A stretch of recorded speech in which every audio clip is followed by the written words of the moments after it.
Il y a bien longtemps et très loin d'ici, dans un monde enchanté, au-delà des mers, vivaient des rois et des reines, des princes et des princesses, de bonnes fées et de méchantes sorcières, de féroces géants et de gentils nains.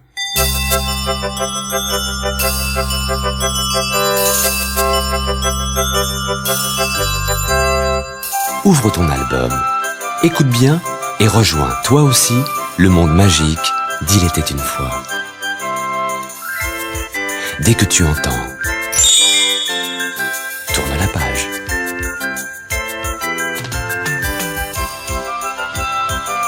La princesse enchantée.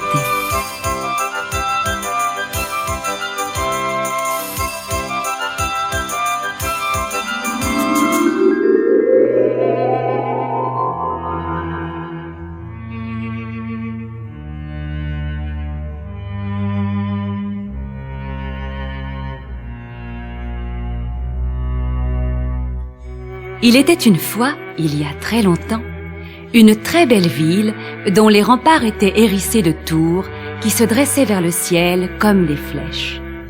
Un vieux tanneur, du nom de Marcus, y habitait. Il fabriquait des ceintures et des sacs en cuir et les vendait au porte-à-porte. « Ceinture à vendre, joli sac de dame, achetez du beau cuir, messieurs, dames !» criait-il dans les rues. Mais les temps étaient durs. Les villageois n'avaient pas d'argent et Marcus rentrait souvent bredouille sans avoir rien vendu. Henri et Jean, les deux fils de Marcus, avaient des caractères totalement différents. Henri était le fils préféré de son père. Pourtant, il n'arrêtait pas de lui reprocher sa pauvreté et se plaignait sans cesse de sa misère. Jean, au contraire, avait toujours le sourire aux lèvres. Il prenait la vie comme elle venait et savait se contenter des petits bonheurs quotidiens.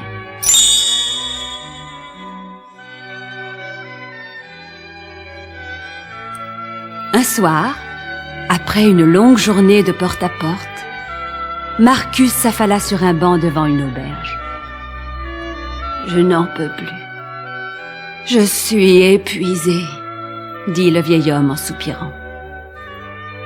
Il avait tant marché qu'il avait usé ses sabots, mais il n'avait rien vendu. Il ouvrit son porte-monnaie. Pas un sou, pas même une petite pièce pour pouvoir prendre un verre à l'auberge. De son banc, Marcus entendait les conversations des clients. « Le roi a promis une récompense sensationnelle à celui qui libérera la princesse Esmeralda, » disait un homme. « Mais pourquoi faut-il la libérer ?» demanda un autre. « Elle est prisonnière !»« Nenni, nenni !» répondit le premier. « C'est un sorcier qui l'a ensorcelée. Pour briser le sortilège, il faut relever 3 défis. Celui qui réussira épousera la princesse et héritera de toute la fortune du sorcier, qui est presque aussi riche que le roi. » Marcus en resta bouche bée. N'était-ce pas là la solution à ses problèmes? Il rentra vite chez lui et raconta l'histoire à son fils Henri. « Vas-y, mon fils, sois courageux, relève les 3 défis, » dit le vieux Marcus. « Comment veux-tu que je délivre la princesse des sortilèges du sorcier? Je n'ai même pas de cheval ni d'épée, » gémit Henri. Marcus se gratta le menton, puis tendit une bourse à son fils. « Tiens, voilà toutes mes économies. Nous allons aller au marché t'acheter un cheval et une épée. » Le lendemain matin, Henri partit pour la grande aventure. Il était bon cavalier et il traversa la forêt comme un ouragan, prenant plaisir à semer la terreur chez les petits animaux qui avaient le malheur de se trouver sur son chemin. D'un coup d'épée, il fendit en deux une ruche d'abeilles, puis il fit piétiner une fourmilière par son cheval. Un peu plus loin, au bord du lac, il aperçut des canards qui faisaient la sieste au soleil. Henri en tua une dizaine, puis continua sa route en riant aux éclats.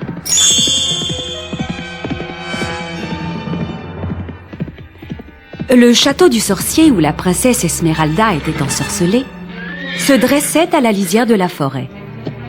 Henri descendit de cheval et frappa impatiemment à la porte. L'aide du sorcier apparut au balcon et cria d'une voix pincée.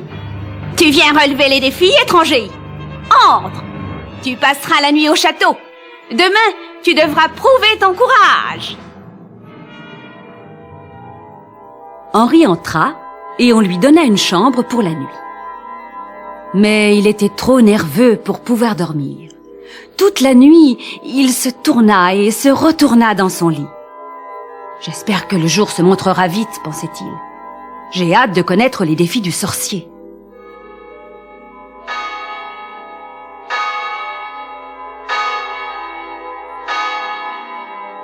Le lendemain matin, quand l'horloge sonna 9 heures, l'aide du sorcier frappa à sa porte. « Suis-moi » cria-t-elle. « L'heure du premier défi est arrivée !» Et elle conduisit Henri sur la pelouse du château, où elle éparpilla une corbeille de grains minuscules. Henri l'observait d'un air étonné. Quand elle eut terminé, elle lui dit « À toi de jouer maintenant. Tu as 1 heure pour ramasser tous les grains et les remettre dans la corbeille. » « Comment ?» sursauta Henri incrédule. « 1 heure pour ramasser tous ces grains, mais c'est impossible !» « N'es-tu pas venu ici pour relever des défis ?» ricana l'aide du sorcier. « Alors, débrouille-toi. Celui-ci est le premier. » Et elle le laissa seul devant les milliers de grains éparpillés dans l'herbe. « Cette vieille folle ne croit tout de même pas que je vais me rompre le dos à ramasser ces grains minuscules, » grogna Henri. Et de fort méchante humeur, il s'allongea dans l'herbe.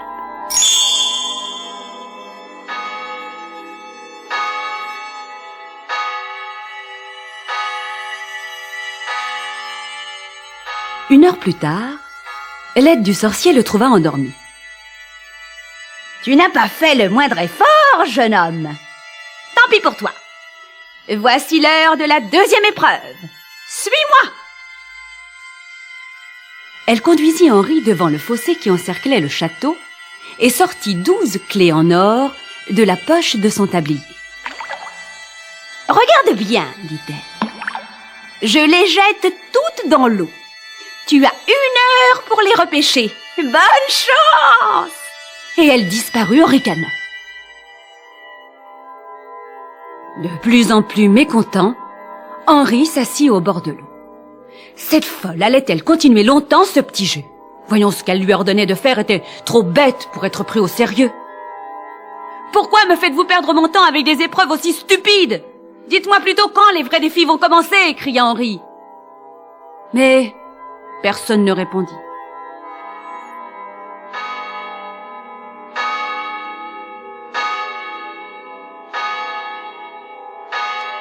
Une heure plus tard, l'aide du sorcier réapparut. « Eh bien, jeune homme, je vois que tu n'as pas fait plus d'efforts que la première fois, » lui dit-elle. « Le sorcier te donne une dernière chance avec un 3e défi. Mais prends garde, celui-ci est dangereux. Et si tu échoues, tu le paieras de ta vie. Aussi réfléchis bien avant d'accepter. Es-tu certain de vouloir continuer? Tu peux toujours abandonner. » « Abandonner comme un lâche? Il n'en est pas question, je vous suis !» répondit Henri vexé. L'aide du sorcier le fit alors entrer dans une chambre où Henri aperçut 3 silhouettes voilées. « À toi de dire lequel de ces voiles cache la princesse Esmeralda, » dit l'aide du sorcier. Henri haussa les épaules avec mépris. « C'est la question la plus ridicule qu'on m'ait jamais posée. Et je parie que j'ai exactement 1 heure pour donner la réponse.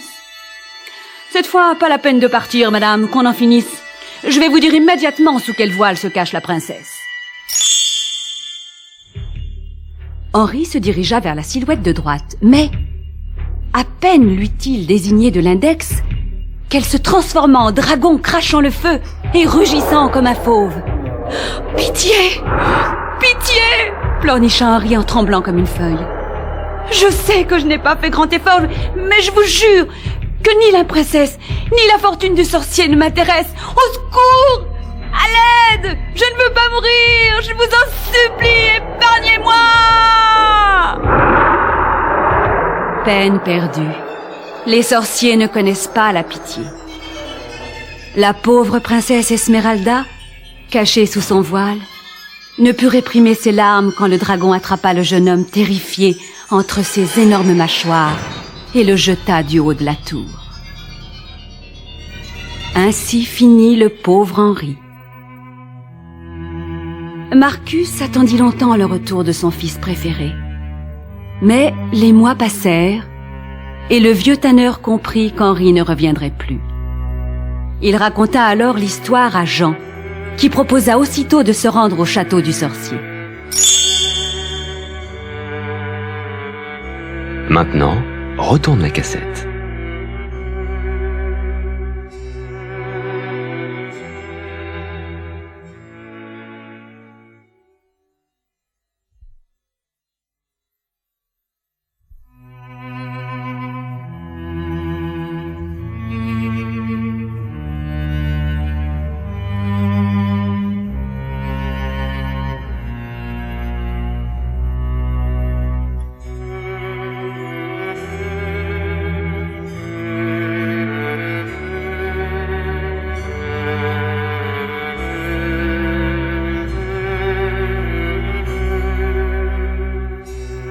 Marcus finit par accepter et Jean partit sans cheval ni épée.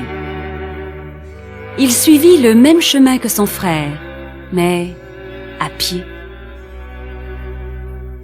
Arrivé au lac, il s'arrêta pour manger son casse-croûte et se reposer. Mais il fut bientôt entouré par une bande de canards affamés.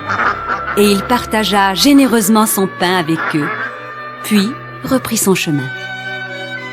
Lorsqu'il buta sur la fourmilière détruite par son frère, il reforma le monticule de terre pour la reconstruire.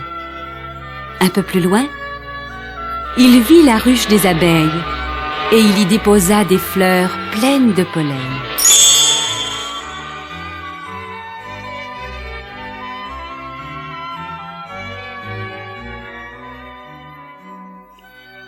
Il arriva au château du sorcier à la nuit tombée. L'aide du sorcier l'accueillit à la porte d'entrée et l'invita à se reposer jusqu'au lendemain matin. Jean, qui avait beaucoup marché, s'endormit aussitôt.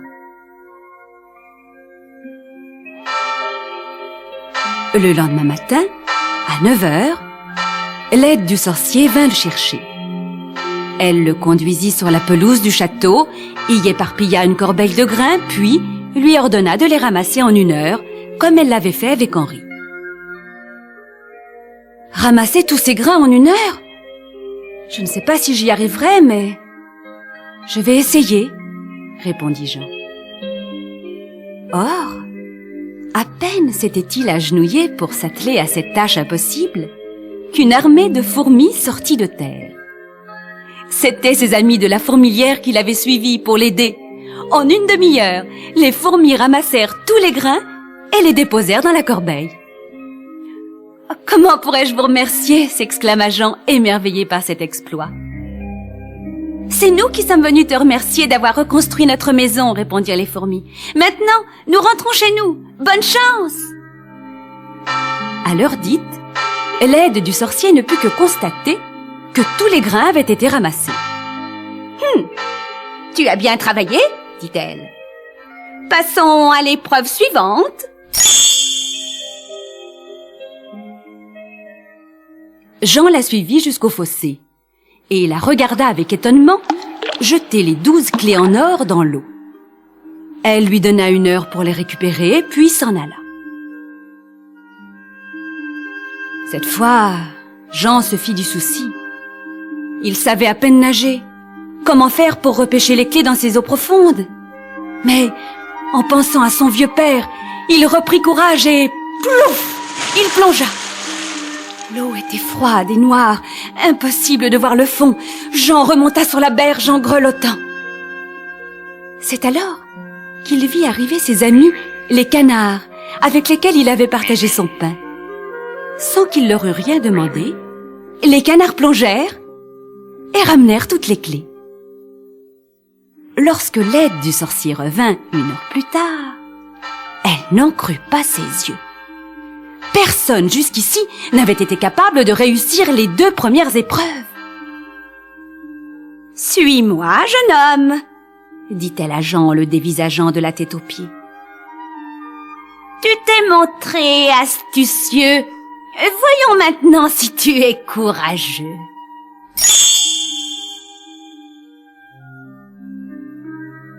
Je te préviens, le 3e défi est très dangereux. Si tu échoues, tu le paieras de ta vie. Es-tu certain de vouloir continuer? Jean répondit que oui, qu'il n'avait pas peur et qu'il s'était engagé à relever les 3 défis pour offrir une vieillesse heureuse à son père. Il n'était donc pas question de reculer. L'aide du sorcier le conduisit dans la plus haute tour du château, où l'attendait le sorcier en personne. « Voici 3 silhouettes voilées, » dit le sorcier. « L'une d'elles est la princesse Esmeralda. À toi de dire laquelle. Prends garde! Les 2 autres sont de redoutables dragons. Ils te tueront si tu te trompes. » Jean sentit son sang se glacer. Sous quel voile se trouvait la princesse? Il n'en avait pas la moindre idée. Il réfléchit, hésita, fit un pas vers une des silhouettes, puis recula. Décidément, il ne savait pas quoi faire. Comment reconnaître la princesse? Les minutes passaient et le sorcier s'impatientait. Soudain, Jean remarqua qu'une nuée d'abeilles tournoyait au-dessus de la silhouette du milieu et formait une couronne au-dessus du voile. Il reconnut ses petites amies de la ruche et comprit leur message. Alors, il s'avança sans hésiter en disant « La princesse Esmeralda est sous le voile du milieu !» Au même moment, les 2 autres silhouettes disparurent et le voile qui masquait la princesse tomba. « Merci. Merci d'avoir brisé le sortilège, » dit la princesse en tendant les mains à son sauveur. Le sorcier avait disparu en même temps que les 2 dragons, mais son aide était restée. « Vous avez surmonté brillamment les 3 défis. Je vous félicite, » dit-elle à Jean. « La fortune du sorcier est à vous. Vous voilà riche. Faites-en bon usage. Quant au roi, il tiendra sa promesse et vous épouserez la princesse. »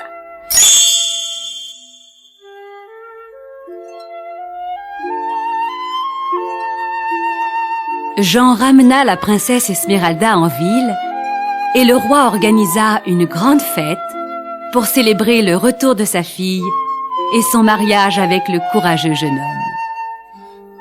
Le vieux Marcus fut bien sûr invité à la cérémonie. Bien qu'il fût toujours triste d'avoir perdu son fils Henri, il dut bien reconnaître que c'est de Jean dont il était fier. Quant à la princesse Esmeralda, elle n'aurait pu trouver meilleur mari, même parmi les nobles de la cour.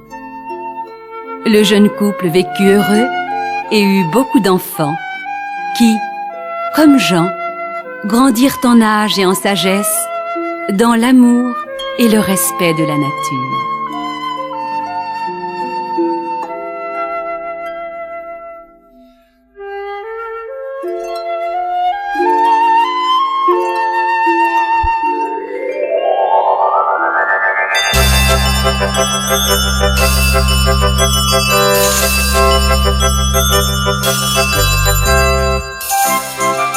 N'oublie pas ton prochain rendez-vous avec Il était une fois.